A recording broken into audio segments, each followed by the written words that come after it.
Вместо столицы Коми оказались в Перми. Речь о пассажирах самолета, который этой ночью следовал по маршруту Москва-Сыктывкар. Буквально над посадочной полосой в точке прибытия борт развернули и отправили на соседний аэродром в Киров. Впрочем, и там самолет сесть не смог, после чего полетел в Пермь. Официальная версия, озвученная пассажиром: аэропорт столицы Коми не принял борт из-за тумана.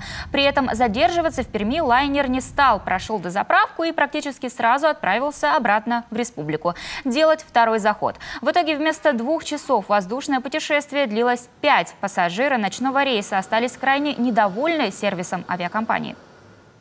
Нас развернули сначала в Киров, то есть мы практически долетели до Кирова, потом в Кирове нам посадку не дали, мы улетели в Пермь.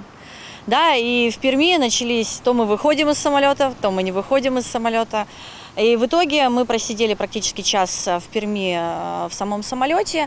Нас дозаправили и отправили в Сыктывкар, до которого мы благополучно добрались наконец-то. Что меня возмутило: первое, кроме воды не предложили ничего. На борту было очень много детей. Соответственно, дети устали, дети хотят кушать, дети хотят пить. На что стюарды очень вежливо предложили все это дело купить. И то, что те разговоры, которые шли сзади, естественно, людям это не понравилось. Да? То есть за такие неудобства хотелось бы немножечко сервиса от авиакомпании. Да?